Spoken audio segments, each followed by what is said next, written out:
أعوذ بالله من الشيطان الرجيم بسم الله الرحمن الرحيم قل اللهم مالك الملك تؤتي الملك من تشاء وتنزع الملك ممن تشاء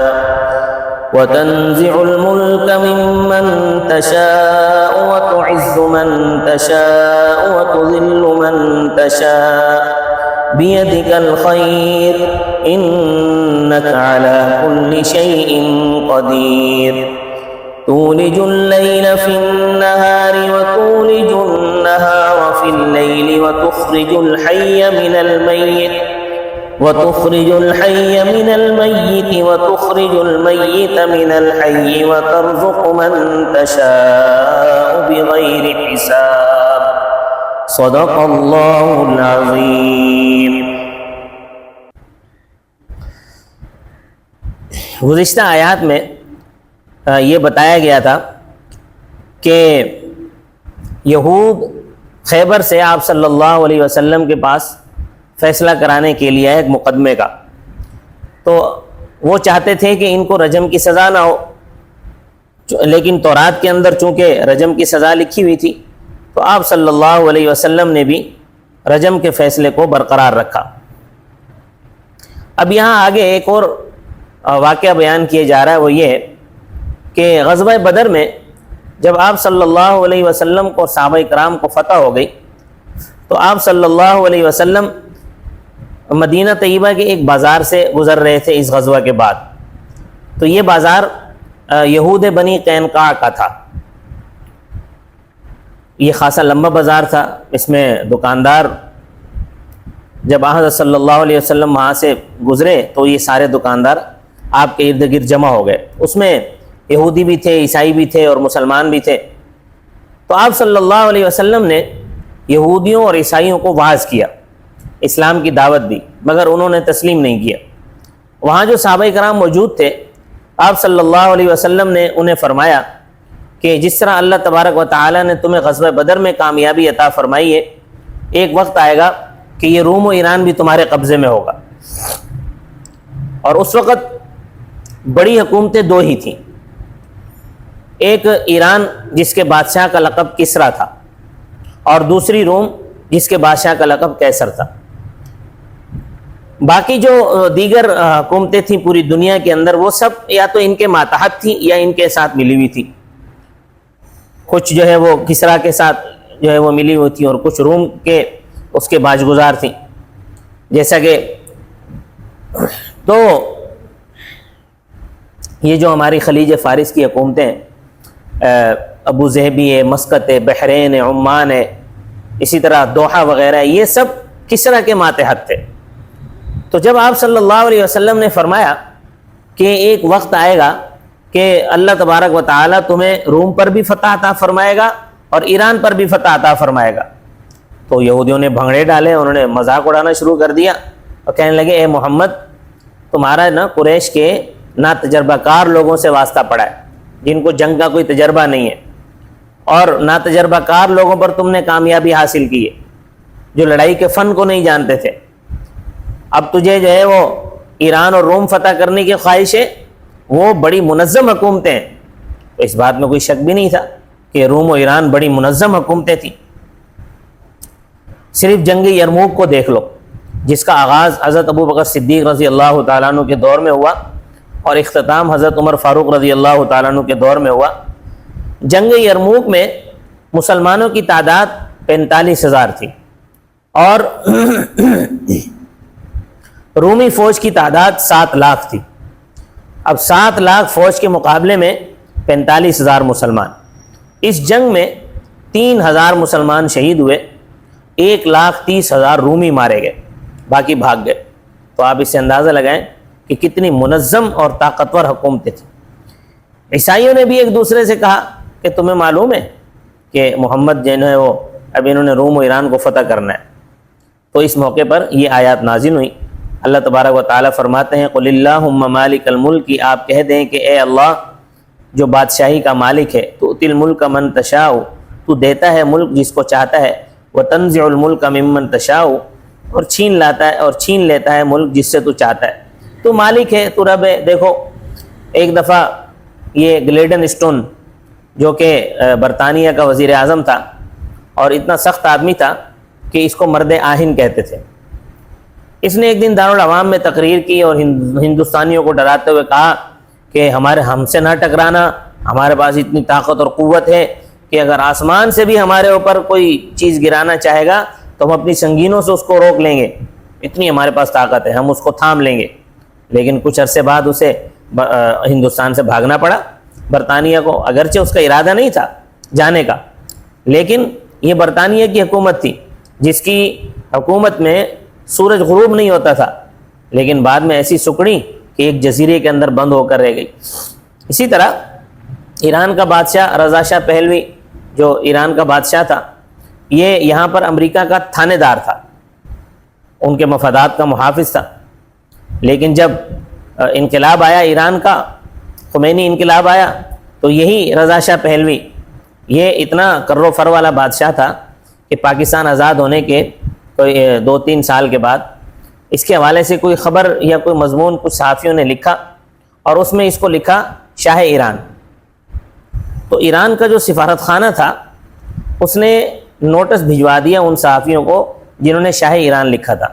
ان کا موقف یہ تھا کہ تم نے ہمارے بادشاہ کو، ہمارے حکمران کو شاہ ایران لکھا ہے، حالانکہ وہ تو شہنشاہ ایران ہے. تو اب یا تو اپنی غلطی کی معافی مانگو یا پھر مقدمے کے لیے تیار ہو جاؤ. تو وہی جو صحافی تھے جنہوں نے اسے شاہ ایران لکھا تھا ان کو معافی مانگنا پڑ گئی، انہوں نے معافی مانگی. لیکن جب یہاں سے بھاگا ہے تو اس کو کوئی ملک اپنے پاس اترنے کی جگہ نہیں دے رہا تھا. سارے ملکوں کے دروازے اس کے لیے بند ہو چکے تھے.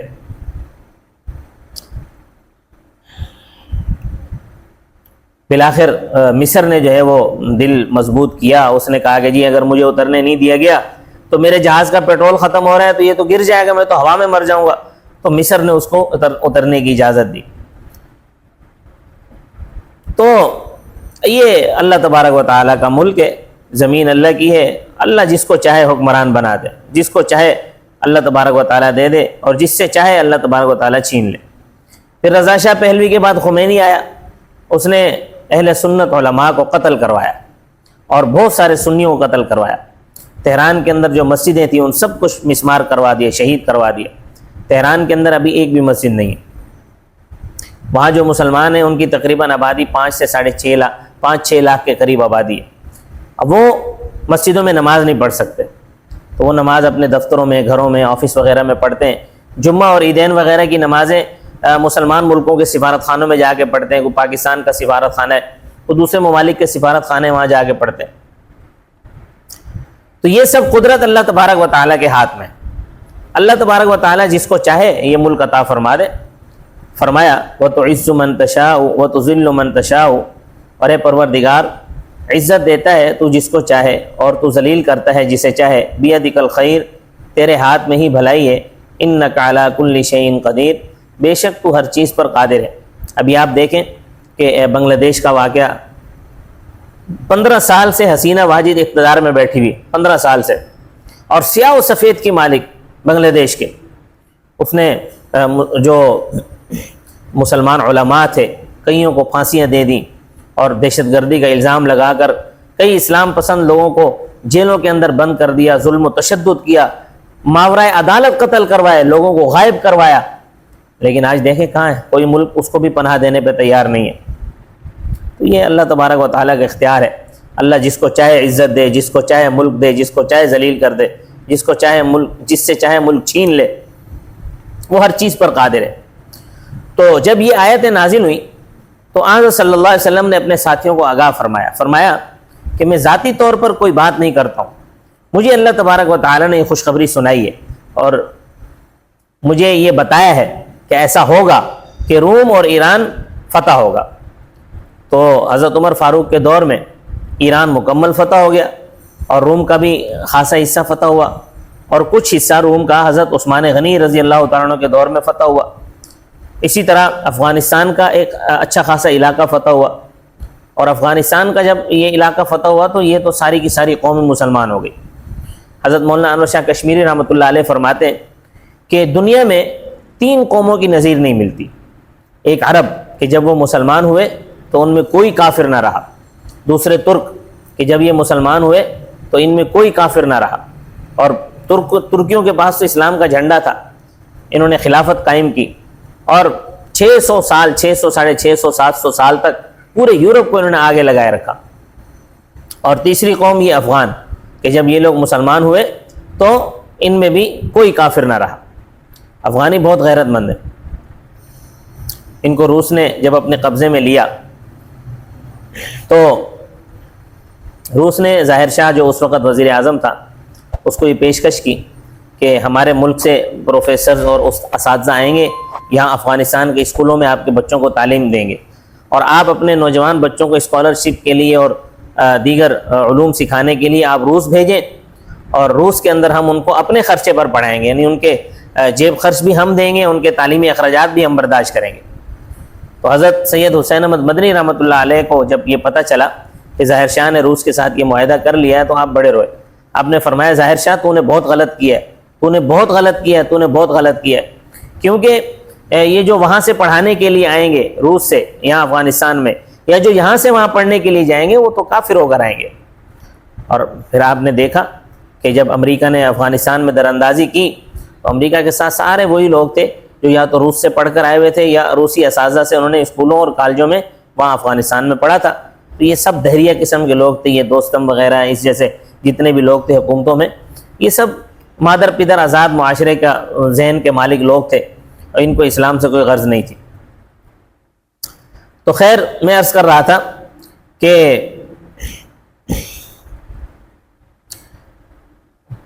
اللہ تبارک و تعالی یہ فرما رہے ہیں کہ یہ عزت اور ذلت ہمارے ہاتھ میں، اللہ کے ہاتھ میں، اور ملک دینا اور لینا بھی اللہ تبارک و تعالی کے اختیار میں۔ تو اس کا مشاہدہ آپ دن رات میں بھی کرتے رہتے ہیں، اسی بارے میں آگے فرمایا کہ تم دن رات کا مشاہدہ کرتے ہو کہ تولج اللیل فی النہار وتولج النہار فی اللیل، کہ وہ داخل کرتا ہے رات کو دن میں اور تو داخل کرتا ہے دن کو رات میں۔ مثلا جولائی کے مہینے سے دن گھٹنا شروع ہو جاتا ہے اور رات بڑھنا شروع ہو جاتی ہے، منٹوں کے حساب سے دن کم ہوتا چلا جاتا ہے، اور پھر ستمبر کے مہینے میں دن منٹوں کے حساب سے بڑھنا شروع ہو جاتا ہے اور رات دن جو ہے وہ گھٹنا شروع ہو جاتا ہے اور رات بڑھنی شروع ہو جاتی ہے۔ دسمبر کے مہینے میں دن جو ہے وہ بڑھنا شروع ہو جاتا ہے اور رات گھٹنی شروع ہو جاتی ہے۔ تو یہ رات اور دن کا کم زیادہ ہونا، جب دن بڑھتا ہے رات کم ہونا شروع ہو جائے گی، اور دن جب بڑھتا ہے تو رات دن میں داخل ہوتی ہے، اور جب رات بڑھتی ہے تو دن رات میں داخل ہوتا ہے۔ تو یہ دنوں کا بڑھنا اور گھٹنا یہ اللہ تبارک و تعالیٰ کی قدرت ہے، اور اللہ دن اور رات کو گھٹانے اور بڑھانے پر قادر ہے، وہی اللہ ملک دینے پر اور ملک لینے پر بھی قادر ہے۔ تو فرمایا قدرت کی ایک اور دلیل بیان فرمائی، وہ تخرج الحی من المیت، اور اے پروردگار تو نکالتا ہے زندہ کو مردے سے، جیسے نطفہ یہ بے جان ہے، اس سے اللہ پاک بچے کو پیدا کرتا ہے، اسی طرح انڈا یہ بے جان ہے، اس سے اللہ پاک چوزے کو پیدا کر دیتا ہے۔ اس سے حقیقی زندگی بھی مراد ہے کہ ایک آدمی کافر ہے، کافر بمنزلہ مردہ کے ہے، اس سے اللہ پاک مومن کو پیدا کرتا ہے، یعنی باپ کافر ہے مسلمان بیٹا ہو گیا، تو یہ حقیقی زندگی ہے۔ اسی طرح یخرج المیت من الحی، اور اے پروردگار تو نکالتا ہے مردے کو زندہ سے۔ پہلے فرمایا کہ زندہ کو مردہ سے نکالتا ہے، اب فرمایا کہ مردے کو زندہ سے نکالتا ہے۔ جیسے انسان ہے، اس سے نطفہ نکلتا ہے، نطفہ مردہ ہے، اسی طرح مرغی ہے، اس سے انڈا نکلتا ہے، انڈا مردہ ہے۔ اور اس سے حقیقی موت بھی مراد ہے، اور اس سے یہ بھی مراد ہے کہ مومن یہ زندہ ہے، مومن بمنزلہ زندہ کے ہے اور کافر بمنزلہ مردہ کے ہے، مومن سے کافر پیدا ہوتا ہے۔ جیسے کہ حضرت نوح علیہ السلام پیغمبر تھے، پیغمبر کی شان تو کسی سے ڈھکی چھپی نہیں ہے، لیکن بیٹا کنعان وہ کافر تھا۔ تو ایسے ہی بعض لوگ بڑے جاہل ہوتے ہیں لیکن ان کی اولاد عالم ہو جاتی ہے، اور بعض لوگ عالم ہوتے ہیں ان کی اولاد جاہل ہو جاتی ہے۔ تو یہ سارے معانی اس آیت کریمہ کے مفہوم میں داخل ہیں۔ تو یہ سب پروردگار کا نظام ہے جو ہم دیکھتے ہیں۔ وَتَرْزُقُ مَن تَشَاءُ بِغَيْرِ حساب، اور تو رزق دیتا ہے جس کو چاہے بغیر حساب کے۔ مفسر قرآن حضرت علامہ ابو سعود رحمۃ اللہ علیہ فرماتے ہیں کہ بغیر حساب کے رزق دینے کا جو ہے وہ قرآن کریم میں جو یہ جملہ ہے 3 معنوں میں استعمال ہوا ہے۔ پہلا معنی تو یہ ہے کہ اللہ تبارک و تعالیٰ اتنا رزق عطا فرما دے کہ وہ حساب میں ہی نہ آئے، شمار میں ہی نہ آئے، جیسا کہ قارون کو اللہ پاک نے دیا۔ قارون کا اصل نام تھا منور، یہ حضرت موسیٰ علیہ السلام کا چچا زاد بھائی تھا، لیکن تھا منافق، لیکن اللہ تبارک و تعالیٰ نے اس کو رزق اتنا عطا فرمایا تھا کہ بے حساب، یہ اپنا مال و دولت شمار نہیں کر سکتا تھا۔ کبھی کبھی یہ شمار کرنے کے لیے بیٹھتا تھا، سارا دن گزر جاتا تھا، یہ شمار نہیں کر پاتا تھا، بالآخر تھک ہار کر اٹھ جاتا تھا اور کہتا تھا چلے جتنا ہے ٹھیک ہے، میں اپنے مال کو شمار نہیں کر سکتا۔ اور اس کے جو خزانوں کی چابیاں تھیں، ان چابیوں کو اٹھانے کے لیے بھی کئی جماعتیں تھیں لوگوں کی، اونٹوں پر لاد کر اس کے خزانے کی چابیاں جاتی تھیں۔ تو ایک تو معنی یہ ہے کہ اللہ پاک بے شمار رزق عطا فرما دے کہ جو حساب کتاب میں نہ آئے۔ دوسرا معنی یہ ہے کہ اللہ پاک کسی کو رزق عطا فرمائے بغیر مشقت اور بغیر تکلیف کے، اور یہ بھی ہو سکتا ہے کہ اللہ پاک کسی کو بغیر مشقت کے رزق عطا فرماتا ہے۔ بعض لوگ ہوتے ہیں کہ جو بڑے سکون سے بیٹھے ہوتے ہیں، لیکن رزق ان کو جو ہے بے شمار مل رہا ہوتا ہے، فراوانی ہوتی ہے ان کے پاس رزق کی۔ اور بعض لوگ ایسے بھی ہوتے ہیں کہ جو سارا دن مزدوری کرتے ہیں، خون پسینہ ایک کر دیتے ہیں، پسینے میں شرابور ہو جاتے ہیں، لیکن اس کے باوجود بھی ان کو رزق جو ہے وہ بہت تھوڑا ملتا ہے۔ تو اگر محنت سے اور مشقت سے رزق ملنا ہوتا تو مزدور کو ملتا، جو کہ سارا دن مشقت کرتا ہے۔ اب مزدور سارا دن مشقت کرتا ہے، بعض اوقات ایسا ہوتا ہے کہ شام کو گھر کے افراد کی روٹی پوری نہیں کر پاتے۔ تو یاد رکھیں، دولت رب کے اختیار میں ہے، اگر مشقت سے ملنا ہوتی تو مزدور کو ملتی، یہ اللہ کے اختیار میں۔ اللہ کسی کو مشقت کے ساتھ عطا فرماتا ہے، کسی کو بغیر مشقت کے بیٹھے بٹھائے عطا فرما دیتا ہے۔ لیکن شرط اس میں یہ ہے کہ حلال طریقے سے کمائیں، حرام طریقے سے نہ کمائیں۔ اللہ تبارک و تعالیٰ دیتا دونوں طریقوں سے، کوئی حلال طریقے سے لینا چاہے اسے حلال طریقے سے دیتا ہے، کوئی حرام طریقے سے لینا چاہے تو اسے حرام طریقے سے بھی عطا فرماتا ہے، لیکن اللہ سے لینا بھی حلال طریقے سے چاہیے۔ تو ایک معنی یہ ہے کہ بغیر حساب کا، اور دوسرا معنی ہے بغیر مشقت کا۔ اور جیسا کہ حضرت زبیر بن عوام رضی اللہ تعالیٰ عنہ، یہ آپ صلی اللہ علیہ وسلم کے پھوپھی زاد بھائی تھے، صحابی رسول ہیں۔ بخاری شریف کی روایت میں آتا ہے کہ جب وہ شہید ہوئے تو ان کے مال کا حساب لگایا گیا، اور جس میں زمینیں بھی تھیں، جائیداد بھی تھیں، اور نقدی بھی تھی، تو مکانات بھی تھے، تو یہ کل ان کی مالیت 6 کروڑ دینار بنی، 6 کروڑ دینار۔ حضرت عبد الرحمن بن عوف رضی اللہ تعالیٰ عنہ، یہ بتا رہا ہوں کہ حلال طریقے سے مال کمانے کے کتنے فوائد ہیں، اللہ کتنی برکتیں عطا فرماتے ہیں۔ حضرت عبد الرحمن بن عوف جب ہجرت کر کے مدینہ منورہ تشریف لائے تو آپ کے پاس سر چھپانے کی جگہ نہیں تھی۔ آپ صلی اللہ علیہ وسلم نے حضرت سعد بن ربیع انصاری رضی اللہ تعالیٰ عنہ کو بلایا اور ان سے کہا کہ اے سعد، یہ عبد الرحمن بن عوف کے بارے میں فرمایا کہ یہ ہمارا آدمی ہے، ان کو میں آپ کے حوالے کرتا ہوں، ان کو میں آپ کا بھائی بنا رہا ہوں۔ حضرت سعد بن ربیع انصاری رضی اللہ تعالیٰ عنہ نے فرمایا رسول اللہ، میں دل و جان سے ان کی خدمت کروں گا، میں ان کو اپنی جائیداد میں بھی حصہ دوں گا۔ تو انہوں نے اپنے گھر کا ایک کمرہ ان کے لیے مختص کیا، کھانا ان کی طرف سے آتا تھا۔ تو کچھ دن، تو 2-4 دن حضرت عبد الرحمن بن عوف نے ان کے گھر سے کھانا کھایا، پھر نکل گئے بازار میں تجارت کے لیے۔ حضرت عبد الرحمن بن عوف نے تجارت شروع کی، تاجر آدمی تھے، شروع سے ہی تاجر تھے، حضرت ابو بکر صدیق رضی اللہ تعالیٰ عنہ کے دوست تھے، تو تجارت میں ان کو تجربہ بھی تھا۔ تو حضرت عبد الرحمن بن عوف رضی اللہ تعالیٰ عنہ کی جب وفات ہوئی تو آپ کی 4 بیویاں تھیں جو اس وقت موجود تھیں آپ کی وفات کے وقت۔ تو آپ کی 4 بیویوں کو 1 لاکھ دینار وراثت ملے، کیونکہ 8واں حصہ جو ہے وہ بیوی کو ملتا ہے، اگر اولاد ہو تو بیوی کو 8واں حصہ ملتا ہے، چاہے ایک بیٹی ہی کیوں نہ ہو، ایک بیٹی ہو یا بیٹا ہو تو بیویوں کو 8واں حصہ ملتا ہے۔ اب وہ بیویاں جو ہے وہ 1 ہو، 2 ہو، 3 ہو، 4 ہو، وہ اس 8ویں حصے میں شریک ہوتی ہیں۔ تو 8واں حصہ نکلا 4 لاکھ دینار، اور ہر بیوی کے حصے میں 1 لاکھ دینار آیا، جو آج کے حساب سے تقریباً 3 سے 3.5 ارب روپے بنتے ہیں ہمارے پاکستانی حساب سے۔ تو آپ اندازہ لگائیں کہ جن کی بیویوں کو وراثت جن کی اتنی ملی ہو، ان کی اپنی جائیداد کتنی ہوگی۔ تو شریعت میں کوئی پابندی نہیں ہے، آپ جتنی دولت کما سکتے ہیں کمائیں، مگر حلال طریقے سے کمائیں۔ اور پھر حلال طریقے سے اس کو خرچ کریں۔ تو پہلا معنی یہ ہوا کہ ایک تو بے شمار رزق عطا فرمائے اللہ، اور دوسرا معنی یہ ہوا کہ بغیر مشقت کے بھی عطا فرما دیتا ہے بعض اوقات اللہ پاک رزق، اور تیسرا معنی یہ ہے کہ اللہ بغیر مطالبے کے عطا فرما دے، جیسا کہ حضرت سلیمان علیہ السلام کو اللہ نے عطا فرمایا، اور قرآن کریم میں بھی ارشاد فرمایا ھذا عطاؤنا فمنن او امسک بغیر حساب، کہ یہ مال ہماری بخشش ہے، بس تو احسان کر یا رکھ چھوڑ بغیر حساب، تیرے سے کوئی مطالبہ نہیں ہے۔ تو اس لیے یہ ساری اللہ تبارک و تعالیٰ کی قدرت ہے، اس پر ہمیں یقین رکھنا چاہیے اور مال حلال طریقے سے کمانا چاہیے۔ اللہ تبارک و تعالیٰ مجھے اور آپ کو عمل کی توفیق عطا فرمائے۔ وما علینا الا البلاغ المبین۔